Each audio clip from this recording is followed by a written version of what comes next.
Let's go. Let's go.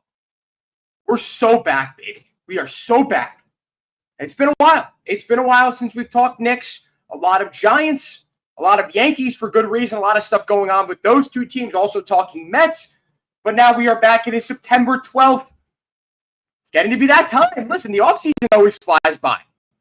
The NBA Finals happens. Summers like this. And just like that, we are back. You know, this time last year, Karl-Anthony Towns wasn't even a Knick yet. There were like 3 more weeks to go in terms of what happened last year for Karl-Anthony Towns to get traded. That was right before training camp. So we still have a little ways to go here until we get into the full swing of the NBA. Very exciting season coming up, especially for the Knicks, especially for NBA fans. The fact that the NBA is going to be back on NBC. I want to do an entire video on how excited I am for that, and the evolution of basketball presentation that will stray away from what we've seen from ESPN. I digress. That's not what we're talking about today. You see the headline. We are talking about the Knicks roster being finalized. Today, they announced that they signed Malcolm Brogdon. And the other day, they just signed Landry Shamet, something that I've been clamoring for a very long time. It made no sense that he went that long without being signed by the Knicks. That's a different story, but he is a Knick now, and it's better late than never, right? But here we go. Malcolm Brogdon is a Knick. Someone that I, along with many other people, have wanted to be a Knick for a very long time. Last year, trade deadline, they really needed a backup guard. The year before, they needed a backup guard. It never worked out. I assume, and there was stuff out there, the Knicks had interest in Malcolm Brogdon. I assume that Leon Rose did his due diligence in reaching out, especially the Wizards last year. I believe Malcolm Brogdon was on the Blazers the year before. So I'm sure that Leon Rose reached out to both of those teams to try to get Malcolm Brogdon. He was on a bigger contract. Now they bring him in for the veterans minimum. Don't have to give up anyone to get him. Ideal situation, especially with how open the Eastern Conference looks. The Knicks championship odds are now down to plus 700. I don't have the math right in front of me, but that's got to be the best odds they've had in 20 to 30 years. Maybe even, I don't know if they had gambling lines. I'm sure that the mafia, the mafia was putting out lines, but I'm sure we're not going to be able to go back and find those records. But it's been a very long time since the Knicks had this good of a shot to win the championship. And now their bench, their depth is solidified. And there is nothing more reassuring to me at this point about this upcoming season than the fact that the Knicks addressed the majority of their needs they had going into the offseason. We've talked about it a multitude of times. They needed a volume scorer off the bench. They needed a backup big. They needed a backup facilitator. And now they have all those guys, especially with the signing of Brogdon. I'd say he's an all-around point guard. He's not necessarily a facilitator, but he could do everything. Last year wasn't so great shooting the ball. That's kind of what happens when you're playing for a team that is playing for nothing. No shot to make the playoffs. You saw the same thing with Jordan Clarkson. I would bet on both those guys having a much better offensive season efficiency-wise, but they're finally on a team that is potentially a chance to win a championship. So Malcolm Brogdon, I'm very excited about. I've wanted this for a very long time. A season with the Celtics in which he shot 44.4% from three. He averaged 14 points. Extremely efficient. 2 years ago. It was the last time that Malcolm Brogdon was on a team competing for a championship. That was the Celtics team that made the finals. That Celtics team ended up making, forcing a Game 7 with the Miami Heat after being down 3-0 in that Eastern Conference Finals. You remember Derek White's tip shot in Game 6, or was it Game 5 to send it to a game? Catch my drift. Either way. I digress again. Malcolm Brogdon is a Knick. In the last 2 years, his play left a lot to be desired. But as I mentioned, it was for two teams that, quite frankly, had no chance to do anything. And Malcolm Brogdon, I'm so happy about this. I really am. Having a backup point guard, I don't know necessarily how much Deuce McBride will play now. I think that his role will change with this team, where he was the backup facilitator. behind Jalen Brunson. And we, from obviously all the basketball that we've watched from Deuce McBride, that is not his true role. His true role is that you backup combo guard, not necessarily trusted to bring the ball up, to make plays. He can barely create his own shot, but he's someone that helps space the floor out and is someone that I think deserves to see 20-plus minutes a game. I don't know how easy that is to come by, especially with the depth that this team has now, but that is something that I'd like to see. And I think that this Brogdon signing has a bunch of ramifications for the rest of the team. So you bring in Clarkson. You bring in Shamet, who I don't expect to play, but he's a great depth piece that could come off the bench, break glass in case of emergency type player. And you now bring in Brogdon. So the Knicks have this logjam at guard on the bench. And where am I going here? If you watched enough of me, you know exactly what I'm about to say. It is time to bring Josh Hart off the bench. No excuses anymore. He needs to be a bench piece. No more starting. No more killing whatever spacing the Knicks should have had when they traded for Karl-Anthony Towns. That's over. At least I hope so. Mike Brown, different guy than Tom Thibodeau. So that is something that I will absolutely lose my mind over if I don't see that in the first game of the next season against the Cavs on October 22nd. If the Knicks pull out a starting lineup with Josh Hart, I will be infuriated. The Knicks have guards. They've got plenty of them. Now they need a backup forward to come off the bench and provide energy.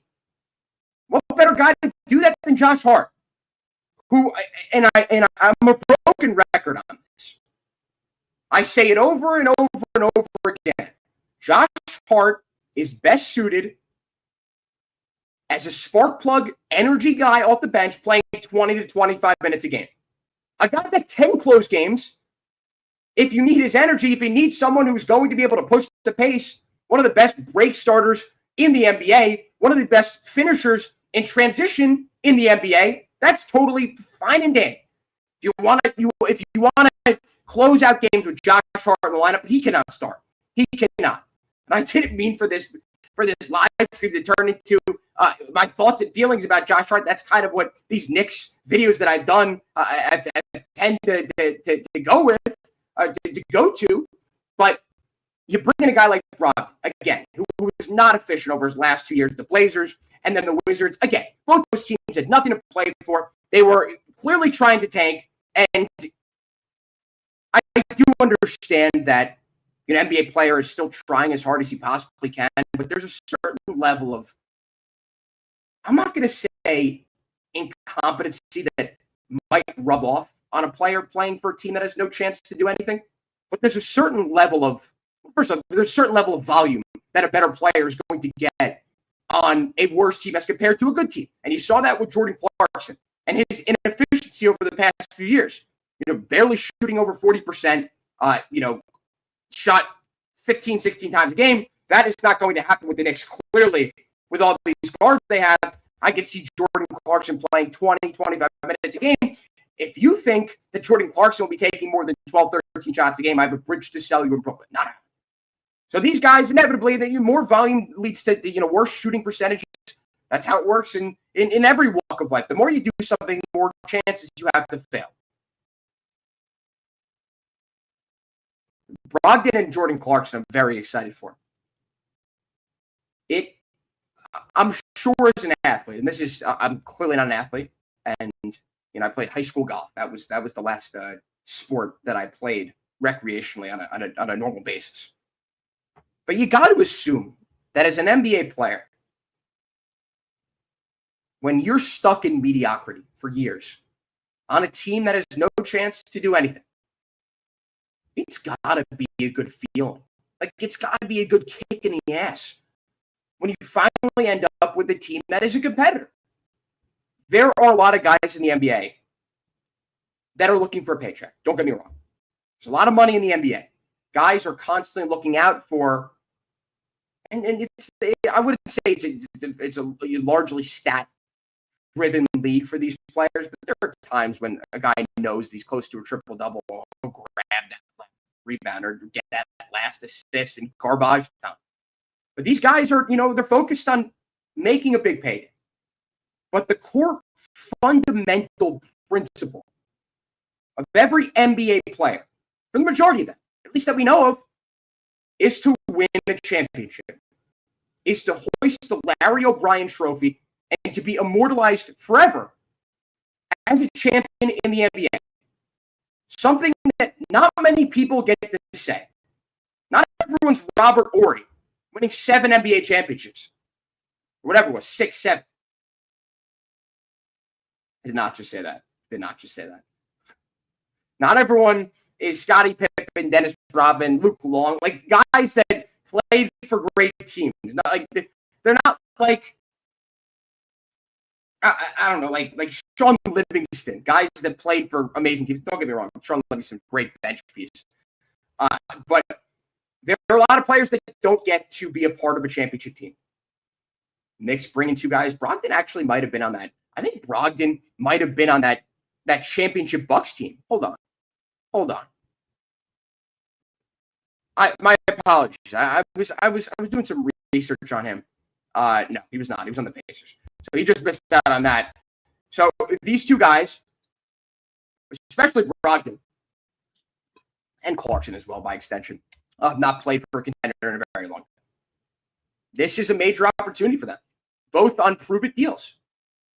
Both taking a veteran's minimum. After making a significant chunk of money, a significant amount of coin in their careers, and this is a sign of, I believe myself, 1 and 2, I want to win a championship.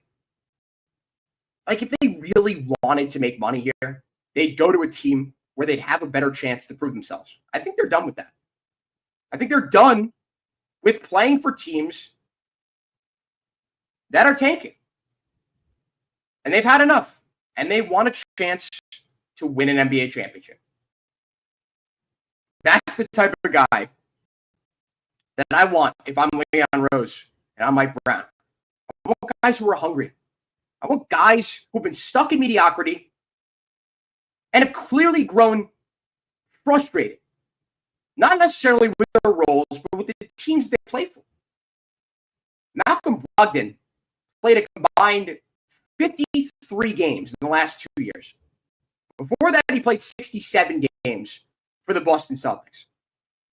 And if you look at his career, and not saying that this isn't mutually exclusive here, maybe there's a correlation, maybe there's not. Malcolm Brogdon has played more games for the better teams that he's played for. Like, you played 24 games with the Wizards. What's the point of rushing back and really like try to get back to top level to come back in and play for a team that it has 1 foot out the door? They're already 6 feet under. The season's over. So you're really going to rush back? Not to say that he's not putting in all the effort needed to get back on the court, but what's the point? What's the point? These guys have something to play for. And they're exactly the type of guys that the Knicks were missing last year. Veteran presences. Guys that have been there before. Not necessarily won it all, but guys who have been in the league for a very long time and have sacrificed at this moment to give everything they have to win an NBA championship. The Knicks didn't have that last year. They had to give their last roster spot to PJ Tucker. That, speaking of no-show jobs, the Kawhi Leonard or whatever happened there, that was a no-show job. PJ Tucker was paid to not play. And I get it. They needed his veteran presence in the locker room. I understand that.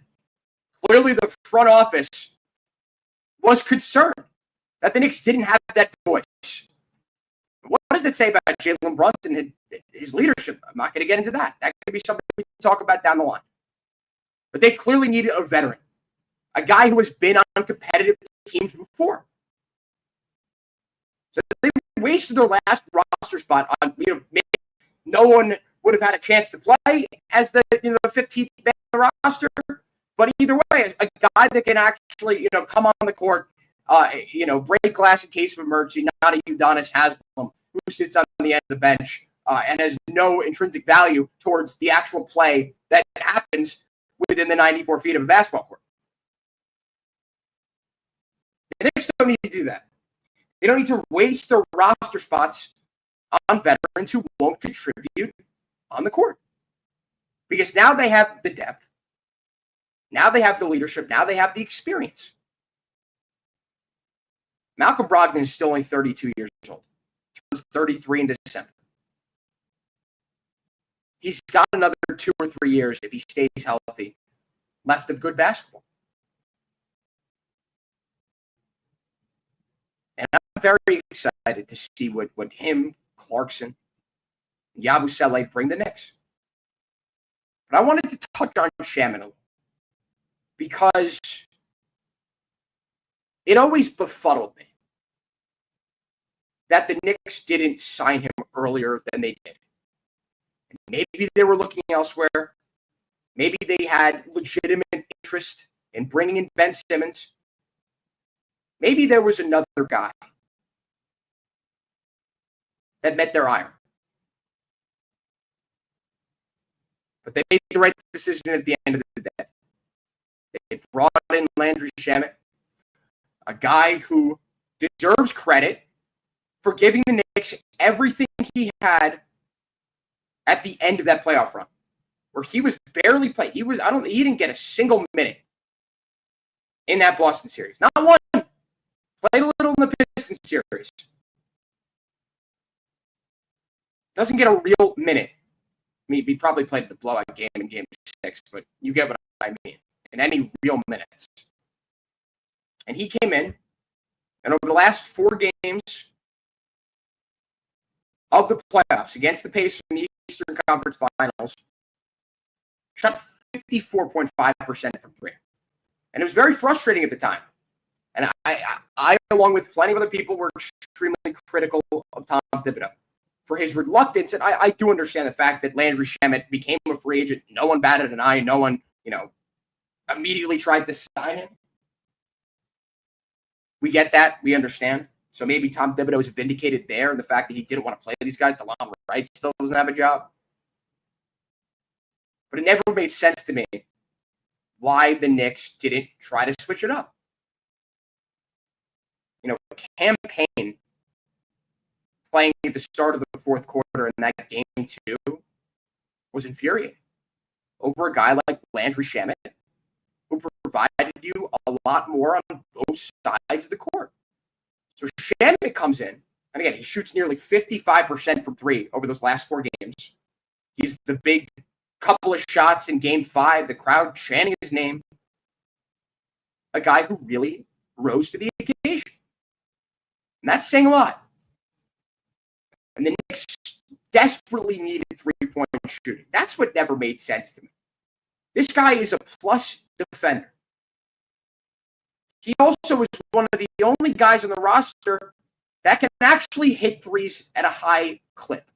Mikal Bridges was never doing it for me or anyone else when it came to the 3-point shot.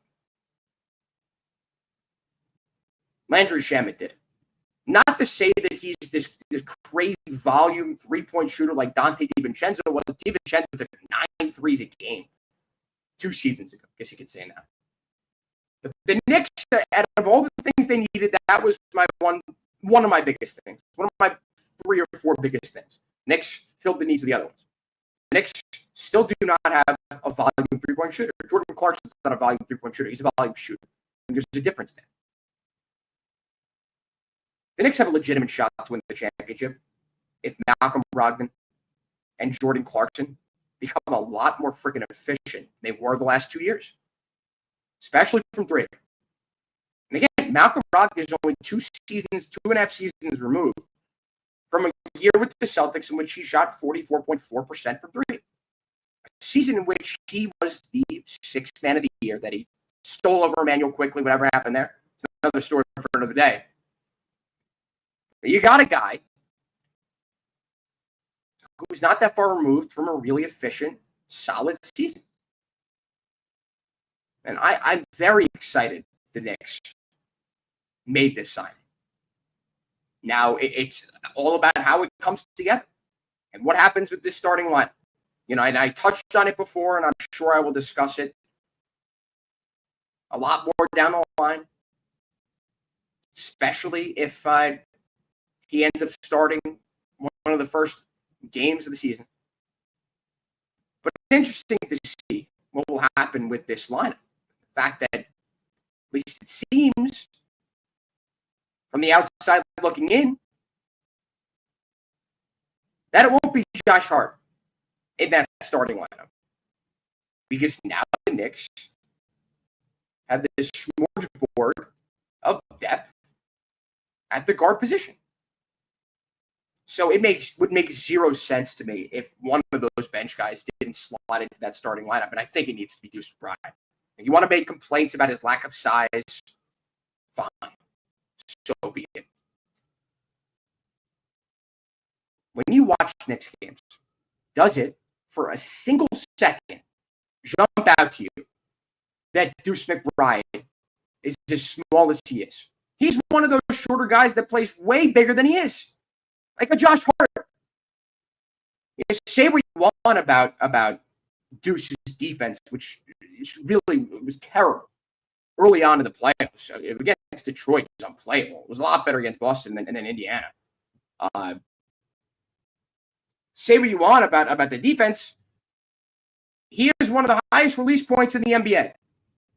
He's able to get his shot up over much bigger defenders. So that's not a concern for me. And the defense isn't a concern for me as well. Because he can guard guys who are up to 6'6", 6'7". I think anything above that is going to become an issue for him. But he's got the reach. He's got the quickness with his feet to guard bigger players. And I'm going to hammer this home.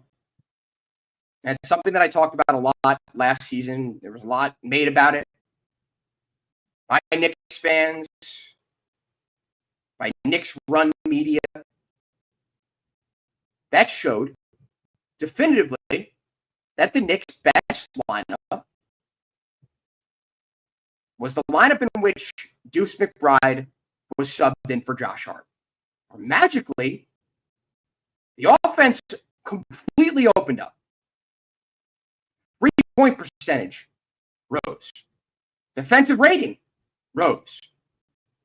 Their net rating much, much higher than the Knicks starting lineup. That OG starting lineup that Tom Thibodeau shoved down our throats the entirety of the 2024-25 season. A lineup in which Tom Thibodeau shoved down our throats even in the playoffs. And when push came to shove and he had to make a change because clearly the front office was breathing down his neck on this and saying, hey, listen, you might lose your job here. He lost his job anyway, which is pretty funny.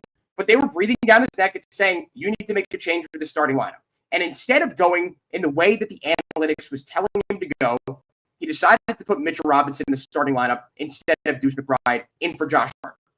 So not only do you sacrifice spacing by leaving Josh Hart in the lineup, but you put in Mitchell Robinson as well. You got two guys who offensively can't do a single thing. Josh Hart thrives in transition. That's about it. Anywhere else, he's a problem when he's not shooting at least 35, 40% from three, which is a very streaky shooter. Tom Thibodeau made that wrong decision there. We as Knicks fans cannot see that happen again. I'm not trying to start an uprising here. Like, guys, if Deuce McBride doesn't come into the lineup for Josh Hart, we got to storm Madison Square. I'm not saying. I am saying that I hope people will be just as frustrated and upset as I am if that happens. Deuce McBride needs to be started. Brogdon has to have a chance. Clarkson. Mike Brown needs to just shuffle things around and see what works. He can't just throw you-know-what at the wall late in the playoffs and see what works then. You need to have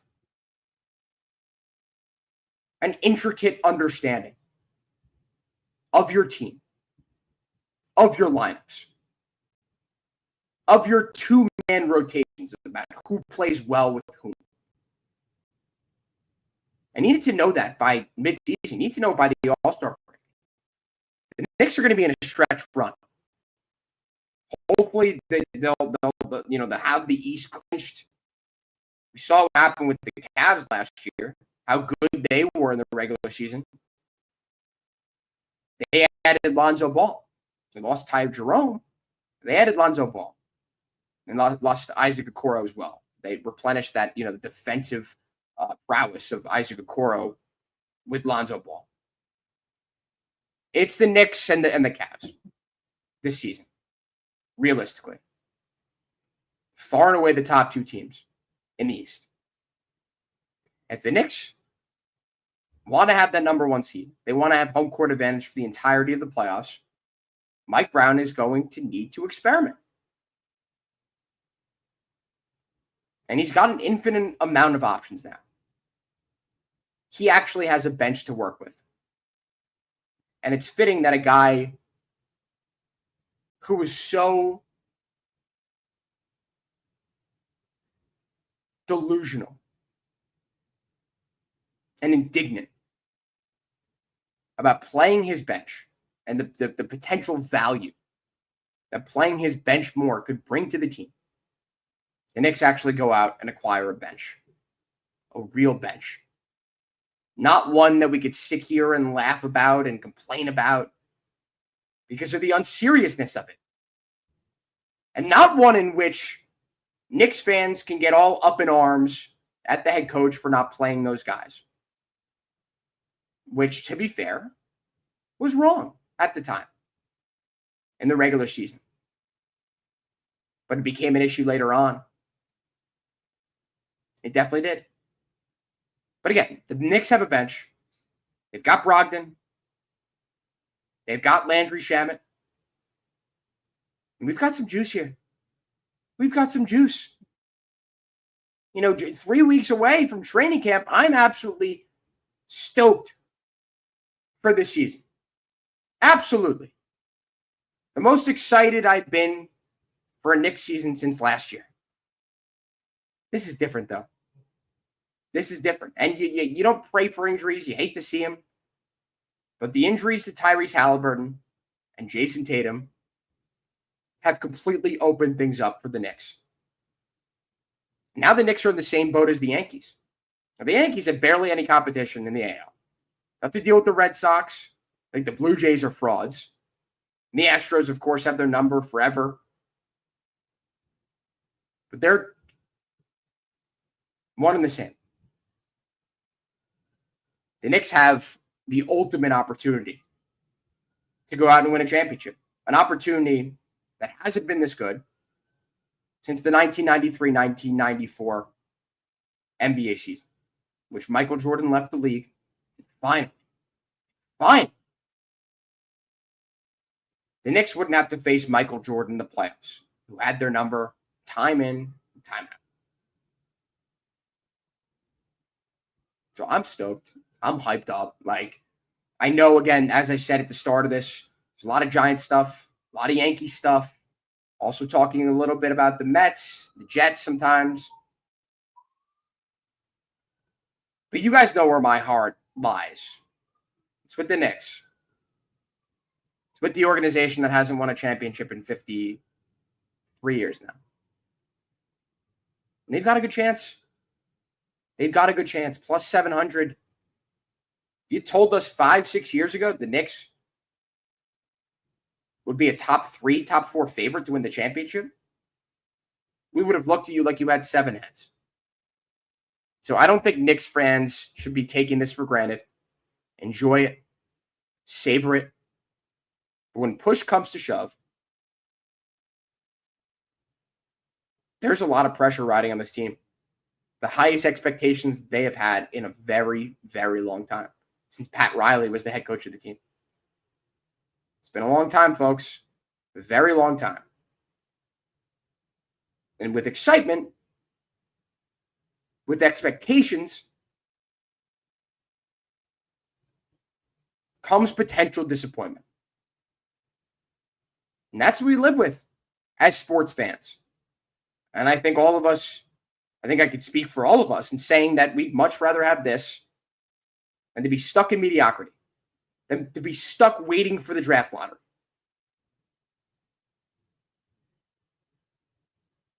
We're through the looking glass now. This Knicks team's got some juice. The bench, very, very excited about that. So that's it for me.